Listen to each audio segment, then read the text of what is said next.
So, like, Black Santa, right? Like, we Okay. want Santa Claus to be black, like, knowing damn well ain't no brother gonna be in the North Pole, right? That's turn here, we got the black nutcracker. There ain't no black Russians doing ballet. We got Black Santa Claus on skis, so that's two things that ain't gonna be right. So we just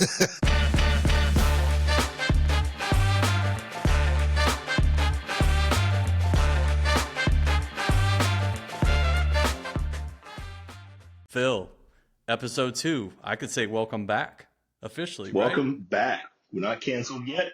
Hey, we actually have a guest, right? So Yes, this sir. little thing of ours is maybe growing a little bit. A fellow sneakerhead joining us, Drew Martin, from the south side of Chicago through the University of Illinois, all the way to 85 Archive, man. Welcome. Thank you, man. Appreciate you guys having me. All right, Andy. So we got a fun show like last time. It was great, man. Thanks so much for all your hard work and efforts. You really put this together, and now we get a chance to share a little bit of what we're doing with everybody else and fellow dads, fellow sneakerheads. We all have shoes collecting dust. So Drew, that's really what this is all about, man. A chance and opportunity to talk about what got you into this. Why there's so many UPS packages showing up with shoes still to this day. Yeah. And ultimately just, kind of what your thoughts are on the sneaker game in general. No, I think I love the collecting dust because you're right, man. Like, I got so many sneakers, but I just end up walking out of the house with my Yeezy slides or my Hokas every day anyway, man. It's just so it's all about comfort. But when the time permits and it's out, I'm glad I can, go into the back closet and pull out some gems. So man, Andy always has something that he loves to bring, right? He's always got, this man is the archive, he is the vault. So maybe we start, Andy, with From the Archive. What do we start with and what are we educating the people about today? All right. Everything that I bring out usually has a special meaning to me. So this is a pair that I guarantee that you guys haven't seen. It's from the 2008, 2010 era. And when I say archive, like when I buy a shoe and I put it up, like I don't touch it. I don't touch the paper. I don't touch the box. So like this is literally the first time I'm looking at the shoe, just because like when I grew up, there wasn't a whole lot of shoes, right? So if I have a pair, like I want that feeling like I just pulled them from the shelf at Foot Locker, right? So this is a pair from the brown box era. Of way back. Wow, way back. Yeah. Way so back. Nike did the brown box on all their lifestyle shoes. And so I don't know if you can hear the crispy paper, the mic's picking up, but so this is a runner. This is what's called the Nike Air Flow. So and they didn't even have like a toe box, just simple clean shoe. But the backstory on these was my good friend in grade school, his brother had them. So this was back in the 80s. And I worked up a trade with them and they were beat, right? So I took my toothbrush on them. I got them. I was happy. They were looking good. And then he comes up to me and was like, hey, deal's off. Deal's off. I need them back. My brother wants them back. So I had to give them up. But this shoe came out. I mean, it wasn't really highly sought after. But in 2000, roughly 10, they dropped. So I had to pick them up. And I'm taking them out of the box for the first time for this show.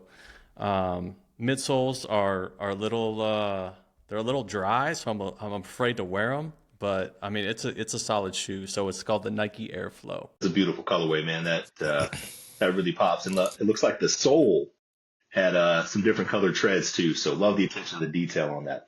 Yeah, it's a good summertime shoe. I might try to wear them. But we'll see. And they just fall to dust as soon as you put them on. Exactly. They look, So that's comfortable. That's from the archive. And speaking of from the archive, I had to go non-shoe related, Phil, because in the intro video you have Fresh Prince of Bel-Air inspiration, right? I just happened to find my DJ Jazzy Jeff and the Fresh Prince CD. CD from 2001. This was my first CD. So dang, yeah, brought back some memories. Man, that's fantastic. Yeah, you got a first CD, Drew? What do you think? No, Diary of a Mad Band, Jodeci. was for sure my first CD. Nice. Nice. Yes, for sure. Man, I wasn't allowed to listen to hip hop, so my first CD was Def Leppard Adrenalize. I remember it. We're coming close to Christmas time, a special time of year. We can tell Right. by the black Santa behind Drew that it's about Christmas time. I don't see Uh, the black Santa, Drew. Multiple Black Santas. Okay. multiple. We've And obviously got a Christmas list, right? And yeah, yeah. sneakerhead, Drew, what's on yours? I'm looking to grab some Travis Scotts. That's what I put my gold order in. I think the Travis Scotts, for me, it's all about, being able to have crossover. So being able to wear them in like a business setting, being able to wear them while traveling. It's a comfortable shoe as well. But this is a shoe that kind of is dope, obviously, but kind of goes well with everything. So I was like, I'm going to try those Travis Scotts, yeah, for sure. So And they stand out, man. Every time you they see stand them, out. people Yeah, recognize them. Yeah. recognize them. Yeah. And so yeah, that's been already ordered. How about that? So What's in your archive, Drew? so I think two shoes probably that mean the most to me, I would say, is like the two Jordans one Jordan, the only Jordan I had as a kid, right? Um so as a kid, I'm 9 years old, um turning 10, had never got a set of Jordans. So, the ones, those twos, the threes, parents could afford it. I just, there was no reason. But I was like, man, I gotta get me a pair. We almost lost Jordan after that fiasco for two, but three made a comeback for him. He stayed with Nike. So when those fours came out, I was like, okay, I'm turning double figures. This gotta be the year, right? And then the movie Do the Right Thing came out. Yep. And old bugging out, played by who's that? Giancarlo Esposito. Giancarlo. Yeah. Yes, that's right. So finally at 10, sold newspapers, sold candy, sold firecrackers, anything to get my hands on. Was able to raise $50. Gave my dad 50. He matched it, and I got my black ones here, man. So yeah. Ooh. So these are probably, as far as nostalgia, I would say maybe mid range as far as like my favorite Jordan. It's like definitely the comfort level, but just when I put it on, that takes me back to 10 years old, selling those newspapers on 75th in the expressway. Going to Walgreens, buying little sparklers and selling them in a neighborhood for double. Just anything I can. I had to have these. So this is one of two. So this is probably like, for us, nostalgia, the Jordan 4s. I think they're the Breds. So it came back out in like 2019. So Yep. I was able to grab them in 2019. And then 93, Jordan announces his retirement. Um, Shocked Chicago to its core, coming off of 3 championships. Um, but Nike kept making his shoes. So um also my fraternity colors are brown and gold. So at the time, I didn't get the shoe as a kid because I was really mad at Jordan. I'm not getting this shoe. You had beef with MJ. Oh, I got beef with MJ. But then he came back. He came back the next year, so everything was forgiven. But he never wore the nines in like a game. But the nines are the shoe that's on his statue, and his protege was Carmelo Anthony. And so these are the colors of my fraternity. And I get the most looks from these. So these Jordan nines with the gold bottoms, kind of the suede brown, wrapping around, but got the Carmelo Anthony 15. So it was Carmelo, even though Jordan never wore these, his protege, wore these, throughout that season. This the one get all the looks. Like when I wear these, like, this one gets noticed the most. So I would say from an archive level, um, those are two shoes that, are near and dear to my heart. Andy's running straight to StockX after this. I can guarantee that. He's like, there's someone I don't have. It's 17, yeah. I thought I knew my shoes, and every once in a while you just come across and you see something like you just didn't know about. Like, so yeah, that's impressive. And going back to those fours, when they did the reimagined fours, Yeah. same Yeah. colorway, but the shiny leather, that just threw the shoe off for me. I had the Carolina Blues in like 94. I think was the Mm-hmm. time Mm-hmm. frame. I wore those Mm-hmm. to basketball camp for high school. It's a classic shoe. Mm-hmm. Mm-hmm. Nice. Man, I remember camp shoes, right? You're like, all right, this summer we're going Eastern Illinois, we're doing this. All right, what shoes am I going to wear? Um, Man, that Yeah, took me back for a second. yeah. Mm-hmm. I Summer think my favorite camps. camp shoe was the foam posits, right? Like I remember when they came out, was working at Yes. Gary and Al's here in town, and it was just like this molded shoe from the future just hit Mm-hmm. the shelves. And I actually bought two pairs and spent my entire paycheck.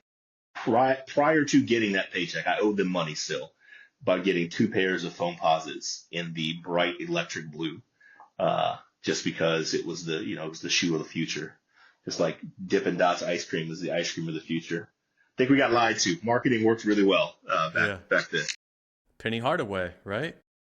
Yeah, Penny, that's Penny it. had the phone did he wear the posits. foam Yeah. posits? Yeah. Penny of the foam posits. He did Yeah. absolutely. Him and Little Penny. I still got that Little Penny poster. I think. I don't know if we used it in the intro or not. Yeah, you're Yeah, I'm bringing sad to up a whole doubt. nother episode that we need, like marketing campaigns that like took Absolutely. took us back. Mars Yeah, Blackman. I Mars mean, Black, right? Mars Blackman. That's. I mean, like that. I have one pair of twos because I feel like what I won't get is the Jordan. I think the 14s. I can't do those. I can't do anything after 13. I'm done okay. after 13. But the twos was a hard one to get. I just had to complete the mission. So But I think you're 1 through 13 on a I went rack through on a shelf. 13. Yeah, I went through Okay. 13. Yeah. Okay. But I would say definitely the Mars Blackman, to do the right thing, that brought the culture to it in a different level. Yeah, And I think from there he was able to pretty much, kind of roll from there. So yeah. yeah. It's interesting to study, like, because I was thinking that, okay, all these are Nike's ideas, right? But it was actually a marketing agency called Wyden and Kennedy that came up with the Mars Blackman ad campaign, and they continued on with future campaigns. If I can just ask a little bit about both of your influences, right? So Andy, you started and you really talked about just being a part of the culture for as long as you can remember. But when we talk about your influences for collecting, how are you motivated to, really look forward to a drop, or how are you motivated to collect? Anybody that comes to mind, or any, entity that comes to mind that helps you? Yeah, I mean, even as a kid, like as far back as I could remember, I just loved sneakers. And this is pre-Jordan. This is like in the kangaroos days. Remember when you had the kangaroos with the zipper on the side for your milk money? Like that, I grew up in a small farm town, but we had a mom and pop shoe store. And I would just love sitting there. It was the old school where they would like measure your foot, like their stock would be right there on the shelf above you. And I would just love picking out a pair of sneakers. And this was nothing fancy, but like that grew into, what was 1985 and the Jordan 1, which I talked my parents into getting. I have one photo that exists with me in that shoe, decked out in a Hawaiian shirt, Hawaiian shorts, and red, black, and white Jordan 1s. I don't know who picked the fit, but it wasn't me. Didn't matter because It everybody, didn't all matter. eyes would on them. Exactly.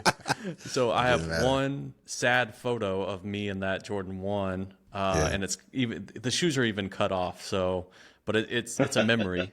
But I mean, in terms of influences, I would say, just loving shoes growing up, and then just falling in love with Chicago and Nike. I mean, I remember going up to Nike Town in Chicago for the first time, and just It was being like our like, Hajj. what is this place? Like, Yeah. Yeah. and they had the basketball hoop with Jordan in the background flying through the air, and like just all those influences mixed with their marketing. And I'm into other brands as well, but like Nike solidified my passion. What about you, Drew? So I went to a elementary school called Visitation in Chicago South Side, Inglewood neighborhood. And it just so happened to be the same school that Antoine Walker, former Baltic Celtic. So he was 2 years ahead. But he was just, before that was NIL, it was cats pulling up to school when he was in 7th to 8th grade, just dropping him off stuff. So he was this rock, so he had, I mean, like the original the Charles Barkley's, right? Those original forces. And so, he had the which this had to be 19, what was this? It's about 1990.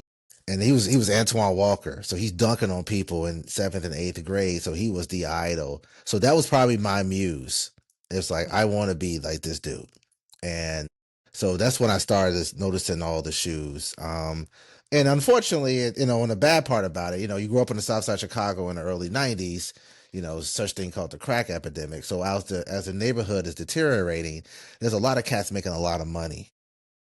So then that's when the sneakers really started to like hit the culture, because folks were able to afford all the Jordans then, right? In a lot of ways. So, as a byproduct of that, I think that's where, especially in urban neighborhoods, that's where the really the heightened sense of, oh, we can grab these, and like it became more of a culture. Probably was a byproduct of, at that time, a lot of money was coming into communities, and obviously going out for certain luxury. So yeah, I would say, yeah, it was if it had to be one person, it was Antoine Walker. Yeah, and just that era, living in Chicago Bulls. I mean, Hmm. same thing. Right with Andy, it's like we were right there, and they're winning, and it was not just the Nikes, right? That's the Jordans. I mean, Scottie Pippen had his, right. The Pippins were great, as well. I think around the time where I think one of the greater shoes, and I can't wait till they come out. Has the Deion Sanders, has he dropped those yet? Yeah, I gotta get my hand on those. Yeah, Yeah. so Primes. the primes, but I mean, but not the ones where he has like the animal kind of print, but it's like, Yeah. yeah, the old school primes that kind of reminds you of the Jordan 4s a little bit, right? With like the little mesh.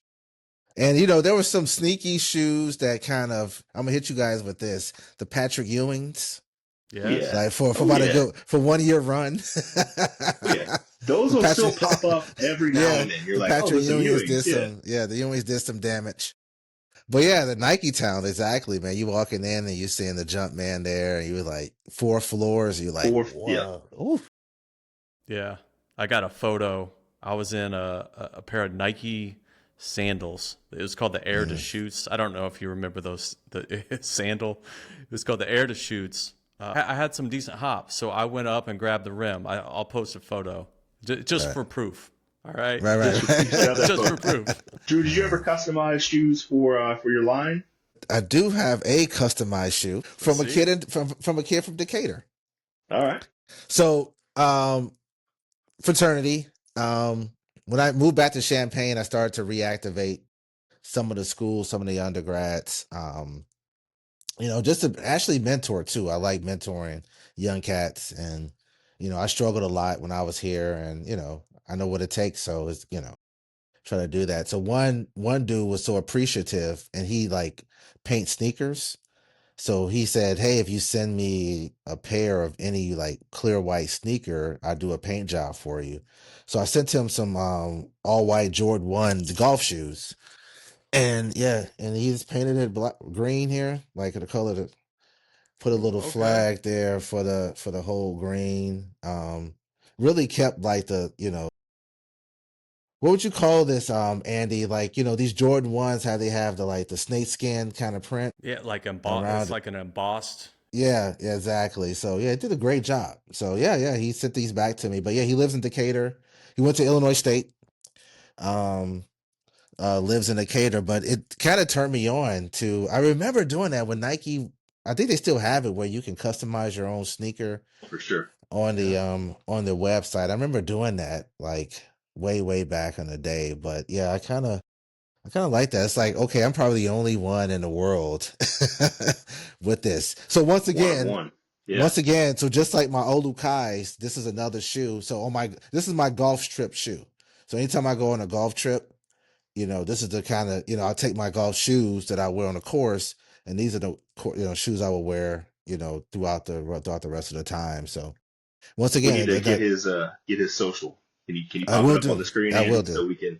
Yeah. so I we can got see you. what he's all about? Got Yeah, you. Appreciate that. I'll send it to you. Yeah, yeah. It's I think that's the new evolution. The golf shoe, man, is just they tried it with the Travis Scott, obviously was the most expensive one by far, and that really, really did well. So I can only imagine what they're going to continue to do with the obviously the Jordan, getting with East Side Golf as well. I think a lot of those shoes have done pretty well. So, We got a part of the show where we come to the drop, right? So it's something that you either picked up, have your eye on, something that you got to feel, some special way about. So what would the drop be for you, Andy? And then we'll go to you, Drew.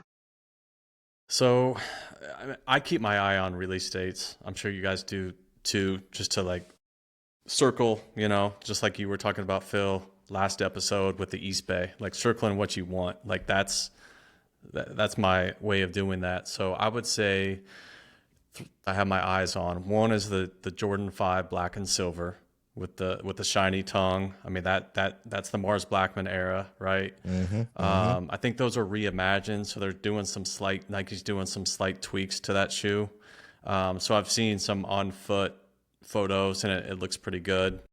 And then the white and cement, like Do the Right Thing, that model. yeah, The white and cement 4s are coming out, I think April, May of probably getting those. 2025.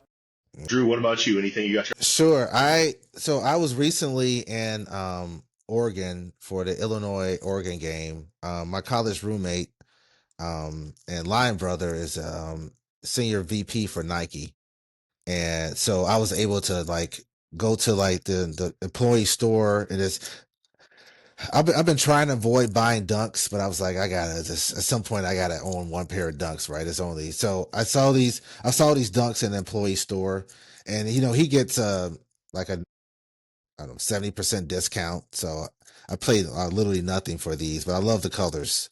So I was able, and I think the cool thing about it, was able to hang out with a bunch of Nike folks, go to the headquarters, see all of that, and to see the shoes that these cats wear, and some of their it's really their jackets, right? So my buddy had on a like a Wheaties jacket with all like the Nike uh folks that were on Wheaties boxes. So he had all those on the jacket. It was pretty dope.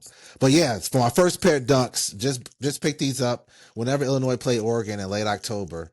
So these were my most recent pair. But got these in Beaverton, man. It was pretty cool. But what I have my eye on is, man, Drake. Drake decided that he's going to sue Kendrick Lamar, and he was like, I'm not gonna go out like that. I'm not bringing in 2025 like I left 2024. So the Air Force Ones, right? That the Drake branded Air Force Ones are all dropping over the next month or so. All kind of colorways. I think we've seen ourselves with the Jordan ones. We've seen the Dunks, come back. At some point, the Air Force Ones is going to reclaim their throne, and I think it's going to be through Drake. So yeah, so I would say that's the drop I'm looking forward to. Those are nice. So Drew, that's the issue. I was talking with Andy about this, and we're in 17s. We get like a quarter, if that, of the releases. So if you hit sneakers at any point in time, it's like no dunks. They only go up to 15. You will get basketball shoes, right? But Right. those you can wear those to hoop. They're just hard to make the translation from Sure. full on basketball sneakers to casual. So we got to go digging a little bit harder to pick up some of the releases. So there's really And, nothing on the horizon. and I'm right sure, now. I'm guessing you're not going to go with Shaq's. Not gonna go with Shaq, right? You're not ready to go with Not Shaq's. yet. Not ready. Not ready. Yet. Okay, not ready. Not ready But yet. You mentioned a collaboration before. I did bring out something I did pick up, and sorry for the crinkly paper, but the unions. So the Jordan ones with the Union LAs. This was one that just a woven mm-hmm. Approach here. Love the colorway. You get a bunch of different. You got two-tone laces. So there's something about the detail here that I thought, and then they obviously had them in both sides. So these were absolutely one I had to pick up. Been watching them for years, and just thought, you know what, there's no better time than the present. Too bad. Well, gentlemen, we are at the top of the hour. Mr. Marks, is there anything else you want to cover on episode 2, featuring one of the most knowledgeable people that I know about shoes? Like, I learned a ton. I learned a ton from Andy, man. I want to learn more too. Yeah, thanks for joining, Drew. We greatly appreciate it. And Phil, you want to close us out? Absolutely, man. This is 85 Archived. the place where we sit around and talk and reminisce and sometimes forget what we're talking about. So it's all good. Just a I bunch of know. dads having a Exactly. conversation Bunch of on a dads Sunday night. That's making right. up making up colors.